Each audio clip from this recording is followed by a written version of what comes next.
Կորոնավիրուսի 210 նոր դեպք և 16 առողջացած արձանագրվել է մահվան 13 դեպք, որոնցից 5-ը այլ պատճառներով։ Իրեն լավ է զգում, ջերմություն չունի, վարչապետն ու նրա ընտանիքի անդամները վարակվել են կորոնավիրուսով, բարետատան քննարկումից հետո վարչապետը հայտարարություն է արել։ Ցանկացել է շուտափույթ ապաքինում, Վլադիմիր Պուտինը շնորհավորել է վարչապետ Նիկոլ Փաշինյանին ծննդյան տարեդարձի կապակցությամբ։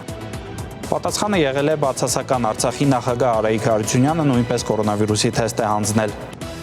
Երեխաների պաշտպանության միջազգային օր արտառոց պայմաններում Արամ Աբրահամյանի զրույցը կրթության, գիտության, մշակույթի և սպորտի փոխնախարար Ժաննա Անդրեասյանի հետ։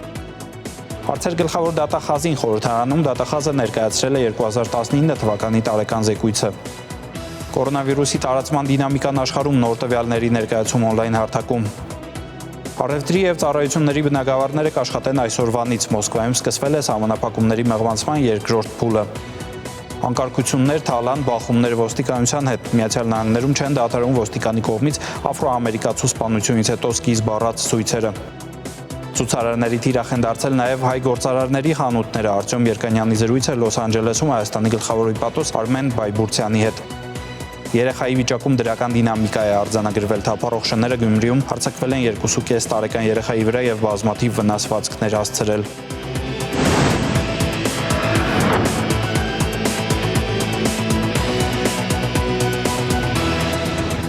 Հորիզոնն եթերում բարև ձեզ։ Հայաստանում ժամը 11-ի դրությամբ հաստատվել է կորոնավիրուսով վարակվելու 210 նոր դեպք և 16 առողջացած։ Իրականացվել է 603 թեստավորում, կորոնավիրուսով վարակվածների շրջանում արձանագրվել է մահվան 13 դեպք, որոնցից 5-ի պարագայում պացիենտների մահը վրա է հասել այլ պատճառով։ Կորոնավիրուսից մահացածները ունեցել են ուղեկցող քրոնիկական հիվանդություններ, 8-ից 5-ը տղամարդիկ են, 3-ը կանայք։ Հիվանդությունների վերահսկման և կանխարգելման կենտրոնի տվյալներով մինչև այսօր Հայաստանում գրանցվել է վարակման 9492 դեպք, վարակվածներից 3402 մարդ ապաքինվել է, գրանցվել է մահվան 194 դեպք, որոնցից 139-ը հենց կորոնավիրուսային հիվանդության պատճառով են, 55-ը այլ պատճառներով։ Ակտիվ վարակակիրների թիվը 5096 է։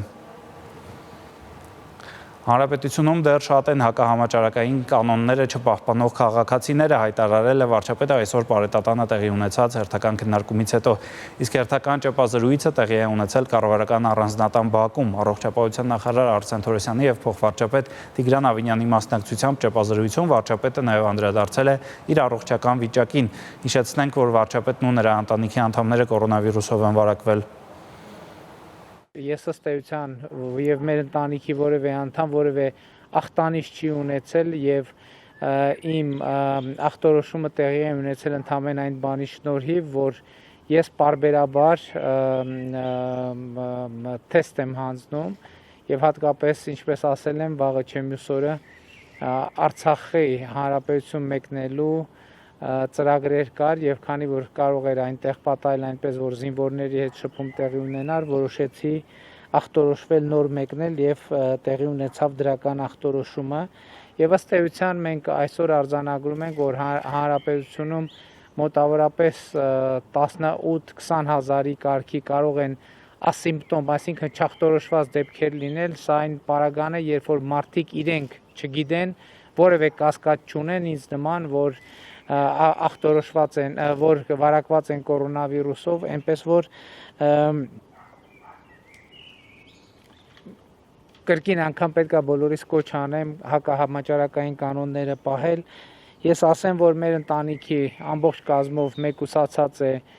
վարչապետի կեցավայրում և այս պահի դրությամբ ախտանիշներ չունենք, ես այստեղ դուրս գալուց առաջ նույնիսկ ջերմությունս չափեցի և ինչպես վերջին մեկ ամսվա ընթացքում ամեն օր աշխատանքի գնալիս եմ չափել, ջերմությունս 36.5 էր, նաև ուզում եմ ասել, որ շարունակում եմ աշխատել, այսօր բարետատան նիստ է տեղի ունեցել, որը ես եմ վարել, իհարկե հեռավար, մեր գործընկերները եղել են կառավարության շենքում, դահլիճում, ես այստեղից ինտերնետային կապով միացել եմ, վաղվանից ավելի շատ կինտեգրվեմ աշխատանքներին, այսինքն ավելի շատ կփորձեմ վերադառնալ սովորական աշխատանքային գրաֆիկին, ասեմ նաև, որ ոստիկանության և տեսչական մարմինների գործունեությունը ցույց են տալիս, որ այնուամենայնիվ հանրապետությունում դեռ շատ են հակահամաճարակային կանոնները չպահպանող մեր սիրելի հայրենակիցները ոստիկանությունը 1232 տուգանք է արձանագրել, 134 օբյեկտ փակ է այս պահի դրությամբ, ասեմ, որ ռեյդերը շարունակվելու են եւ այսօր մենք քննարկում էինք դիմակների կրման պայմանները խստացնելու հնարավորությունը, իհարկե քննարկումների արդյունքում միայն որոշում կկայացվի։ Տեստերի քիչ քանակ է արվել Կիրակի օրը, որովհետև լաբորատորիաները ոչ բոլորն էին աշխատում ամբողջական ծանրաբեռնվածությամբ, ինչպես նաև դրանք պարբերաբար պետք է կանոնեն պրոֆիլակտիկ հանգստի, որպեսզի տեստերի որակյալ արդյունքներ ունենանք։ Լարված է մնում նաև հիվանդանոցային մահճակալների ծանրաբեռնվածությունը, հատկապես ռեանիմացիոն մահճակալների, որոնք որ ամենակարևորն են այս պահին, ունենք ծանր վիճակում 440 քաղաքացի եւ ծայրահեղ ծանր վիճակում 55 քաղաքացի, որոնցից 16-ը միացած է թոքերի արհեստական օդափոխության սարքին։ Ուզում եմ նորից անդրադառնալ այս ծանր եւ ծայրահեղ ծանր քաղաքացիների թվին, այն կրկին տատանվում է մոտավորապես 500-ի շրջանակներում վերջի մի քանի օրերի ընթացքում։ Այսինքն լավացման միտումներ մենք չենք տեսնում եւ պետք է մեր բոլոր միջոցառումները շարունակենք ավելի ինտենսիվ, հատկապես այդ 3 պարզ կանոնների պահպանումը, որպեսզի այս թվերը չաճեն եւ հնարավորինս իջնեն մեր կարած միջոցառումների շնորհիվ։ Մենք նաեւ նախաձեռնել ենք թեստավորման արտադրություն Հայաստանի Հանրապետությունում եւ ներկրված 100,000 ռեագենտների արդեն իսկ թեստերի արտադրությունը մեկնարկել է եւ վաղը առաջին խմբականակը 350 թեստ հանձնվելու է համաճարակների վերահսկման եւ կանխարգելման ազգային կենտրոն, իսկ մոլեկուլյար կենսաբանության ինստիտուտի կարողությունները գնահատվում են, որ օրական մինչեւ 3000-ից մինչեւ 5000 տեստ կարող է արտադրել այդ ինստիտուտը, որը որ հետագա նաև թեստավորման մեր քանակների ավելացման պայմաններում հնարավորություն է ստեղծելու բավարարել մեր իսկ պահանջարկը։ Ներկա պահին աշխատում ենք առաջիկա միջնաժամկետ հատվածում ռազմավարական մոտեցումները ձևակերպելու ուղղությամբ եւ այդ նպատակով հաշվի ենք առնելու երկրում համաճարակային վիճակն ու տնտեսական հնարավորությունները, որոնք որ պակաս կարևոր չեն եւ ես ուզում եմ հատուկ շեշտել, որ իրականում սահմանափակումների ռեժիմին վերադարձը եւ բազմաթիվ անգամ քննարկել ենք, դա ծայրահեղ մեթոդ է եւ այս փուլում նմանատիպ որոշման կամ քննարկման առարկա դեռևս չունենք։ Կարևոր հարցերից մեկը, որ մոտակա նիստերին կարծում եմ քննարկվի, զբոսաշրջության ոլորտի հետ կապված քայլերի պլանավորումն է եւ օդային հաղորդակցության վերաբացման հետ կապված հարցերը, որոնք որ նախնական քննարկումների արդյունքում ենթադրվում է, որ նախնական ժամկետները լինելու են ամառվա կեսերից, այսինքն հուլիսի կեսերից եւ համապատասխան արդեն կանոնների մշակումը եւ այն պայմանները, որոնք որ կարող են հնարավորինս վարակի տարածման ռիսկը նվազեցնել, երբ որ խոսքը գնում է զբոսաշրջության ոլորտի մասին։ Ռուսաստանի նախագահ Վլադիմիր Պուտինը շնորհավորել է վարչապետ Նիկոլ Փաշինյանին ծննդյան տարեդարձի կապակցությամբ։ Այսօր տեղի ունեցած հեռախոսազրույցի ընթացքում նա առողջություն եւ հաջողություն է մաղթել վարչապետ Նիկոլ Փաշինյանին, ցանկացել շուտափույթ ապաքինում նրան եւ նրա ընտանիքի անդամներին։ Փաշինյանը եւ Պուտինը մտքեր են փոխանակել համաճարակի հետ կապված իրավիճակի եւ հետագա հնարավոր զարգացումների շուրջ։ Քննարկել են երկու երկրների առողջապահության նախարարությունների միջև համագործակցության հարցերը։ Վարչապետ Նիկոլ Փաշինյանին շնորհավորել եւ շուտափույթ ապաքինում են ցանկացել նաեւ Ղազախստանի նախագահ Կասիմ-Ժոմարտ Տոկաևը, Հանրապետության առաջին նախագահ Նուրսուլտան Նազարբաևը, Ռուսաստանի եւ Վրաստանի վարչապետները, ՀԱՊԿ գլխավոր քարտուղարը, ինչպես նաեւ Արցախի եւ Հայաստանի նախագահները։ Բացասական է եղել Արցախի նախագահ Արայիկ Հարությունյանի կորոնավիրուսի եւ արագ թեստը եւ PCR թեստը։ Նա աշխատանքի մեջ է եւ շարունակում է ակտիվորեն կատարել իր լիազորությունները։ Հիշեցնենք, որ Արայիկ Հարությունյանը մայիսի 28-ին եղել է Երևանում հանդիպել վարչապետ Փաշինյանի հետ։ Հայաստանի բուհերում արցախցի դիմորդների համար հատկացվել է 60 անվճար նպատակային տեղ, այդ մասին ասել է Արցախի կրթության, գիտության եւ մշակույթի նախարար Լուսինե Ղարախանյանը։ Նա նաեւ անդրադարձել է սեպտեմբերի 1-ից Արցախի դպրոցներում դասապրոցեսը վերսկսելու քննարկվող տարբերակներին։ առիթ է շնորհակալություն ասելու Հայաստանի կառավարությանը, ամեն տարի մեզ տրվում է 60 նպատակային անվճար տեղերը ձևավորվել են Արցախի գերատեսչությունների պատվերի, իսկ առանձին դեպքերում, շատ նվազ դեպքերում դիմորդների ցանկությունների հիման վրա այդ դիմորդները մեր օլիմպիադայի լավագույն արդյունքներ ունեցող երեխաներն են կամ գյուղաբնական երեխաները, ովքեր հնարավորություն չեն ունենա սեփական միջոցներով Հայաստանի Հանրապետությունում ուսում ստանալ։ Մենք փաստաթղթերի ընդունելությունը կազմակերպում ենք առցանց եղանակով, իսկ ներբուհական քննությունները որոնք անհնար է ուղղակի կազմակերպել մասնագիտական արվեստի գծով հատկապես քննությունները առցանց եղանակով կազմակերպվելու է բուհի ներսում մենք սեպտեմբերի 1-ին չենք ունենա առցանց ուսուցման գործիքակազմին չտիրապետող որևէ ուսուցիչ նախարարությունը սկսել է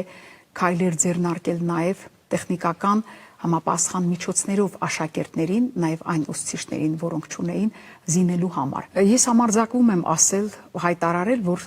գյուղաբնակ վայրերի դպրոցները, որտեղ սակավակազմ են դպրոցները, դասարանները, անպայման կենթանի շփմամբ են լինելու։ Տարական օղակը, ինչպես ցույց է տալիս վերլուծությունը, հնարավոր չէ կազմակերպել տարական օղակի ուսուցումը առցանց ուսուցմամբ։ Ես մտածում եմ, որ միջին օղակը եւս պետք է կենթանի շփմամբ լինի, իսկ արդեն ավագ դպրոցը կարելի է թույլ տալ ավագ դպրոցի վերջին 2 դասարանը գուցե առցանց ուսուցմամբ կազմակերպվի։ Էլի պայմանավորված համավարակի ընթացքի ազդեցության հանգամանքներով, բայց տարական օղակի դասընթացները կազմակերպվելու են կենթանի շփմամբ։ Արտառոց այս պայմաններում Հայաստանի կրթության համակարգը արդեն այսօրվանից նախապատրաստվում է նոր ուսումնական տարվան թեմայի շուրջ Արամ Աբրահամյանը զրուցել է կրթության, գիտության, մշակույթի և սպորտի փոխնախարար Ժաննա Անդրեասյանի հետ։ Դիտենք մի հատված զրույցից, իսկ ամբողջական հարցազրույցը կարող եք դիտել shantnews.am կայքում։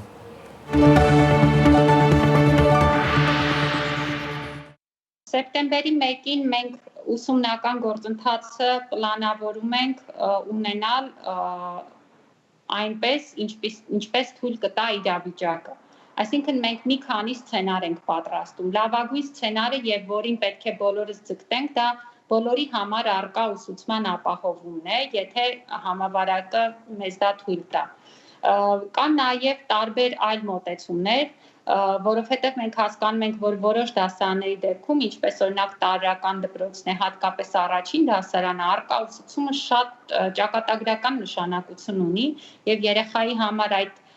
փուլում բաց թողնել առկա ուսուցումը կարող է նշանակել նաև ընդհանրապես այդ ժամանակը կրկնելու անհրաժեշտություն։ Այդ իսկ պատճառով մենք քննարկում ենք նաև որոշակի խառը մոդելներ, որոնք հնարավորություն կտան քչացնելով խտությունը եւ քչացնելով հաճախականությունը դպրոց գնալու, կազմակերպել նաև որոշակի առկա ուսուցման գործընթաց, նաև հաշվի առնենք, որ մեր դպրոցների մի զգալի մասը գտնվում են գյուղական համայնքներում եւ փոքրականակ աշակերտական համակազմ ունեցող դպրոցներ են, այսինքն երեխաները քիչ են այստեղ եւ դասարանների խտությունը մեծ չէ եւ մենք կարող ենք քննարկել նաեւ տարբերակված մոտեցումներ, թե ինչպես կարող ենք պաշտպանելով բոլոր կանոնները ունենալ ուսուցման գործընթաց տարբեր տիպի դպրոցներում։ Բայց իհարկե ամենացանկալի տարբերակը այս ամիսներին ճիշտ հանրային վարքագիծ ցուցաբերելն է եւ սեպտեմբերից բնականon ուսումնական տարի ունենալը։ Առաջին դասարանցիների մասին ամսի 1-ից հունիսի 1-ից մինչև 10 հայտեր են ներկայացնում այն աշակերտները, ովքեր եղբայրքույր ունեն եւ կամ ուրեմն իրենց ծնողները աշխատում են դպրոցում։ Դրանից հետո մնացածները ճիշտ են ես մեկնաբանում։ Այո, շատ ճիշտ եք մեկնաբանում, այսօր արդեն համակարգը բացվել է գրանցման համար, մենք արդեն ունենք շուրջ 4000 երեխա, որոնց գրանցել են դպրոցներում 1 օրվա տվյալներով եւ այո, մինչեւ հունիսի 10-ը բոլոր այն մարդիկ, ում մյուս երեխաները արդեն իսկ սովորում են դպրոցում կամ ովքեր հենց իրենք դպրոցի աշխատակից են, կարող են առաջնահերթության կարգով գրանցել իրենց երեխաներին, հունիսի 11-ից համակարգը կբացվի բոլորի համար եւ բաց կմնա ամբողջ ընթացքում, այսինքն այնուհետև մենք համակարգը չենք փակելու եւ մարդիկ կկարողանան մինչեւ նոր ուսումնական տարին երեխաներին գրանցել դպրոցներում։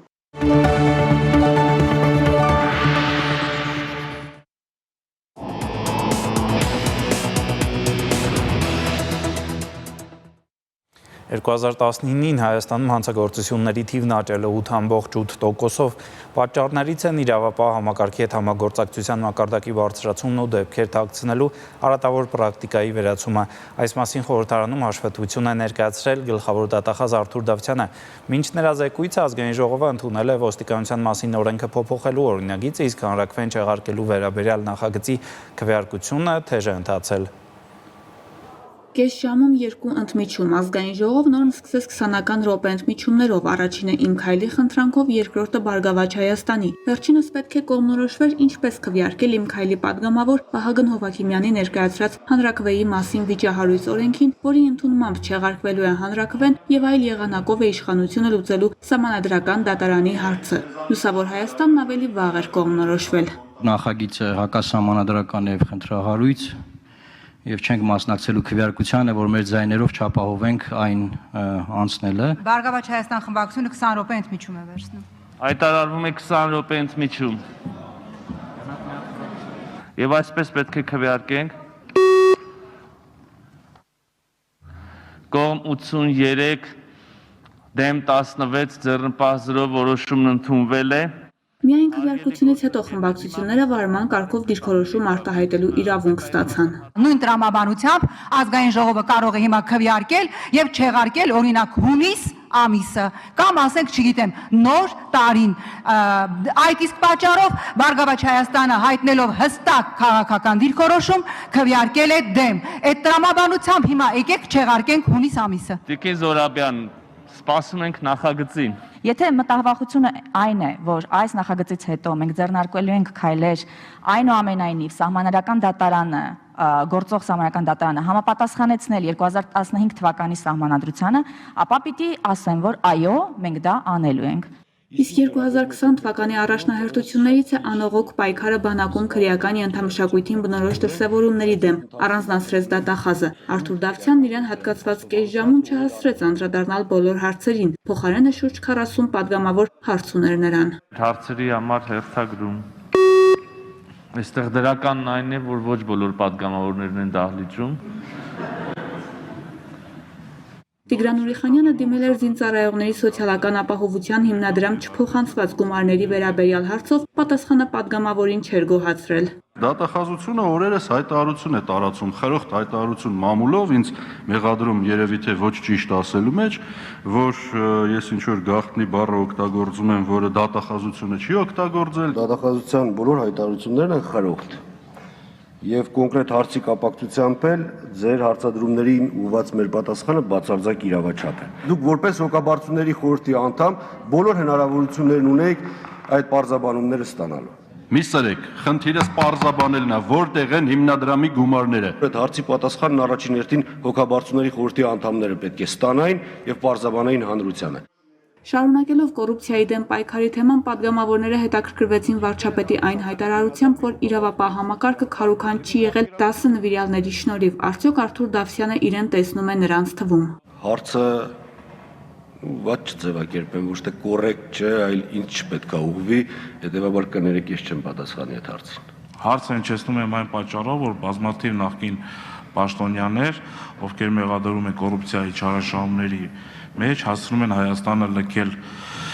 կամ իրավապահ համակարգի միտումնավոր կամ անփույթ աշխատանքի հետևանքով։ Յուրաքանչյուր անձի աշխատանք գնահատվում է փաստացի իր պաշտոնեական պարտականությունների կատարման որակով եւ արդյունավետությամբ։ 2008 թվականի տասնյակ քաղբանտարկյալների արդարացում, պետությանն ու համայնքներին պատճառված միլիոնավոր դրամների վնասի վերականգնում, բարձրաստիճան պաշտոնյաների կողմից հանցագործությունների մասին հայտարարություններ, որոնց հիման վրա պետք է գործեր հարուցվեն, երեխաների հանդեպ սեռական բռնության դեպքերի թվի աճ եւ այլն։ Դատախազին ուղղված հարցերն էին։ Պատգամավորները հետաքրքրվեցին նաեւ տարբեր աղմկահարույց հանցագործությունների բացահայտման ընթացքով, ինչպես օրինակ տարիներ առաջ Սյունիքի նախկին մարզպետի տան մոտ տեղի ունեցածներ կամ նախկին դատախազ Հենրիկ Խաչատրյանի սպանությունը։ Պատգամավորները հետաքրքրվեցին նաև հոկտեմբերի 27-ի գործին Գագիկ Ջահանգիրյանի առնչության հարցով։ Պարոն Ջանգիրյանը որևէ մասնակցություն չունի այդ քրեական գործով, ըստ անհրաժեշտության, եթե անհրաժեշտություն լինի քրեական գործով, օրինակ, որպես վկա հարցաքննելու պարոն Ջանգիրյանին, ենթադրում եմ, որ կլինի այդպիսի անհրաժեշտություն, անպայման մենք այդ տեղեկությունները կփորձենք ստանալ։ Պատգամավորները ելույթներում անդրադարձան նաև այն հարցերին, որոնք պետք է լինեին, սակայն բացակայում էին դատախազի նախորդ տարվա զեկույցում։ Դրանց գլխավոր դատախազն արձագանքեց եզրափակիչ ելույթում։ Վարդուհի Արզումանյան, Էդվարդ Մինասյան, Հորիզոն։ City of Smile բարեգործական հիմնադրամի աջակցությամբ այսօր երեխաների պաշտպանության միջազգային օրը երկիչ երաժիշտների ու երեխաների մասնակցությամբ տոնական համերգ է կազմակերպվել, որի հանդիսատեսը ինչպես քաղցկեղը հաղթահարած, այնպես էլ դեռևս բուժում ստացող երեխաներն ու նրանց ծնողներն էին։ Հանդիսատեսը համերգին հետևել է պատուհաններից, հիմնադրամի կողմից երեխաներին նաև նվերներ են բաժանվել։ Հիմնական եւ ամենակարևոր գործառույթը դա երեխաների բուժումը ապահովելն է, բայց այնուամենայնիվ չափազանց շատ են կարևորում նաեւ երեխաների էմոցիոնալ եւ հոգեկան վիճակը եւ այդ էմոցիոնալ վիճակի վրա հենց ազդում են նման տոները, նման միջոցառումները, որոնք շեղում են նրանց իրենց առօրյայից եւ թույլ են տալիս մի քիչ ավելի տոնական մթնոլորտ ստեղծել նաեւ իրանց համար եւ այդ իսկ պատճառով շատ են կարևորում բոլոր միջոցառումները եւ այն մարդիկ, որոնք մեզ հետևել են, տեսել են, որ տարվա ընթացքում մենք իսկապես երևի ամեն ամիս մի ինչ-որ միջոցառում անում ենք, սակայն բնականաբար այս կարանտինի իրավիճակում, այս պանդեմիայի իրավիճակում բավական երկար ժամանակ ոչինչ չէինք անում եւ չէինք կարողանում անել եւ պարզ է, որ մեկը մյուսի հաշվին չարժեր անել, բայց այնուամենայնիվ այս երեխաների պաշտպանության օրվա առիթով մենք նախաձեռնությունը իսկապես եկավ երեխաներից, որտեղ կրկին կարծես ոչինչ պատրաստվում էինք չանել, հաշվի առնելով, բայց քանի որ նախաձեռնությունը եկավ երեխաներից եւ իրենք էին ուզում տոն պարգևել մյուս երեխաներին, որոնք բուժման գործընթացի մեջ են, հասկացանք, որ եթե պիտի մեր երեխաները անեն, ուրեմն մենք էլ պիտի ողջևորենք ու ավելի մեծ միջոցառում անենք, բնականաբար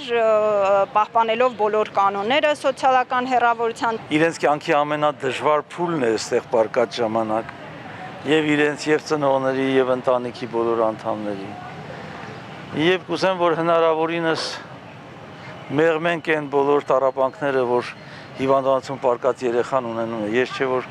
պիտի դրա մասին հիմա խոսեմ։ Կուզեմ, որ այդ երեխաներին որոշակի ուրախություն պատճառեն այսօր։ 54 տարեկանում 3 կորոնավիրուսից մահացել է Կադաստրի պետական կոմիտեի նախկին ղեկավար Սարհատ Պետրոսյանի մայրը Շանթ հեռուստաընկերության Բուժինֆո հաղորդաշարի նախկին աշխատակից Ռուբինա Ղազարյանցը։ Համավարակի պատճառով սգվարարողություններ տեղի չեն ունենա։ Շանթ հեռուստաընկերության ստեղծագործական անձնակազմը ցավակցում է Ղազարյանցի ընտանիքին անժամանակ կորստի համար։ Այժմ անդրադառնանք եղանակին, դրա կանխատեսումը ներկայացնելու համար մեզ միացել է Գագիկ Սուրյանյանը։ Գագիկ, արդեն ունենք եղանակ, որ շոկ է, արդյոք պետք է արդեն մոռանալ հով օրերը։ Գարիկ, կարելի է ասել օդի ջերմաստիճան նորմայի սահմաններում է, առանձնապես օդի ջերմաստիճանը բարձր չէ, բայց վաղվանից կունենանք ամպրոպային բնույթի կարճատև անձրևներ, որոնք մի փոքր ցերեկային ժամերին կմեղմեն շոկ եղանակը, ամեն դեպքում արտարոց բարձր ջերմային ֆոն առաջիկա 10 օրերի ընթացքում չի կանխատեսվում, այս պահին ինչ որ կա, դա կլիմական նորմայի սահմաններում է։ Վաղը մեր հանրապետության տարածքում եղանակային պայմանները որոշակի կփոխվեն, այսօր գիշերը եւ վաղը մինչեւ կեսօր անտիցիկլոնի ազդեցությունը կպահպանվի, տեղումներ չեն կանխատեսվում, իսկ կեսօրից հետո դեպի երեկո Հայաստանի տարածքի եղանակը կձևավորի Թուրքիայի տարածքում գտնվող ցիկլոնը, որի կենտրոնը այս պահին Անկարայի վրա է։ Արբանյակային լուսանկարի վրա մենք տեսնում ենք նրա արբանյակային նրա անպամացության գոտին, տեսնում ենք նաև անպամացության գոտու տեղաշարժը, որն ուղղված է արևմուտքից արևելք։ Այսպիսով մինչև կեսօր հանրապետությունում պահպանվելու առանց տեղումների եղանակը, իսկ կեսօրից հետո շրջանների մեծ մասում պայմանավորված այս պրոցեսի ներթափանցմամբ սպասվում են ամպրոպային բնույթի կարճատև անձրևներ, օդի ջերմային ֆոնում էական տատանումներ չեն կանխատեսվում։ Արցախում այս ցիկլոնի ազդեցությունը չի զգացվի, այստեղ սպասվում է առանց տեղումների եղանակ, օդի ջերմաստիճանը գիշերային ժամերին 12-ից 17 աստիճան է, ցերեկը 27-ից մինչև 33 աստիճան տաքություն է կանխատեսվում։ Սյունիքի մարզում նույնպես վաղվա օրը կանցնի առանց տեղումների, Հովիտներում գիշերը 15-ից 18 աստիճան է, ցերեկը 33-ից 35, Նախալեռներում գիշերը 9-ից 13 աստիճան է, ցերեկը 23-ից 26։ Իսկ Վայոց ձորի մարզի առանձին հատվածներում, մասնավորապես լեռնային բնակավայրերում կեսօրից հետո սպասվում է կարճատև անձրև եւ ամպրոպ, լեռնային շրջաններում գիշերը 7-ից 8 աստիճան է, ցերեկը 23-ից 24, իսկ նախալեռներում գիշերը 14-ից 15 աստիճան է, ցերեկը 33-ից 34 աստիճան տաքություն է կանխատեսվում։ Գեղարքունիքի մարզում կեսօրից հետո սպասվում են ամպրոպային բնույթի կարճատև անձրևներ, գիշերը այստեղ 8-ից 10 աստիճան է, ցերեկը 24-ից 25 աստիճան տաքություն է կանխատեսվում։ Կոտայքի մարզում նույնպես մինչև կեսօր առանց տեղումների եղանակ է, իսկ կեսօրից հետո սպասվում է կարճատև անձրև եւ ամպրոպ։ Լեռնային շրջաններում գիշերը 8-ից 9 աստիճան է, ցերեկը 24-ից 25, նախալեռներում գիշերը 14-ից 15 աստիճան է, ցերեկը 28-ից 29։ Արարատի մարզի առանձին բնակավայրերում օրվա երկրորդ կեսին սպասվում է կարճատև անձրև եւ ամպրոպ, գիշերը 16-ից 17 աստիճան է, ցերեկը 33-ից 34, Արմավիրում գիշերը 12-ից 13 աստիճան է, ցերեկը 33-ից 34 աստիճան տաքություն է կանխատեսվում։ Արագածոտնի մարզում մինչև կեսօր տեղումներ չունեն, կեսօրից հետո կզարգանա ամպրոպային անպամատություն, առանձին բնակավայրերում սպասվում է անձրև եւ ամպրոպ։ Լեռնային բնակավայրերում գիշեր 8-ից 12 աստիճան է, ցերեկը 24-ից 26, նախալեռներում գիշեր 14-ից 16 աստիճան է, ցերեկը 31-ից 32։ Տավուշի մարզում գիշերային ժամերին 10-ից 15 աստիճան է, ցերեկը 28-ից մինչև 30, կեսօրից հետո սպասվում է անձրև եւ ամպրոպ։ Վաղը կեսօրից հետո ամպրոպային բնույթի կարճատև անձրևներ են սպասվում նաեւ Լոռիում, գիշերը 7-ից 8 աստիճան է, ցերեկը 25-ից մինչև 28։ Շիրակում վաղվա տեղումները երակային են, այսինքն ոչ համատարած, դրանք կլինեն կեսօրից հետո, կուղեկցվեն ամպրոպներով, գիշերը 6-ից 8 աստիճան է, ցերեկը 22-ից մինչև 27։ Եվ Երևանում մինչև կեսօր սպասվում է առանց տեղումների եղանակ, կեսօրից հետո քաղաքի առանձին հատվածներում կդիտվի ամպրոպային բնույթի կարճատև անձրև։ Գիշերը մայրաքաղաքում 17-ից 18 աստիճան է, ցերեկը 31-ից 33 աստիճան տաքություն է կանխատեսվում։ Շնորհակալություն Գագիկ։ Շանթի եթերում լրատվությունը այսքանն էր, մեր մյուս նորություններին կարող եք հետևել Շանթ Նյուզում, այն հասանելի է Շանթ Digital հավելվածում բաժանորդագրությամբ, թե ինչ թեմաներ ենք ներկայացնելու այնտեղ ձեր ուշադրությանը։ Կորոնավիրուսի տարածման դինամիկան աշխարհում նոր տվյալների ներկայացում օնլայն հարթակում։ Առևտրի եւ ծառայությունների բնագավառները կաշխատեն այսօրվանից, Մոսկվայում սկսվել է սահմանափակումների մեղմացման երկրորդ փուլը։ Անկարգություններ, թալան, բախումներ ոստիկանության հետ։ Միացյալ Նահանգներում չեն դադարում ոստիկանի կողմից աֆրոամերիկացու սպանությունից հետո սկիզբ առած ցույցերը։ Ցուցարարների թիրախ են դարձել նաև հայ գործարարների խանութները։ Արտյոմ Երկանյանի զրույցը Լոս Անջելեսում Հայաստանի գլխավոր պատոս Արմեն Բայբուրցյանի հետ։ Երեխայի վիճակում դրական դինամիկա է արձանագրվել, թափառող շները Գյումրիում հարձակվել են 2.5 տարեկան երեխայի վրա եւ բազմաթիվ վնասվածքներ հասցրել։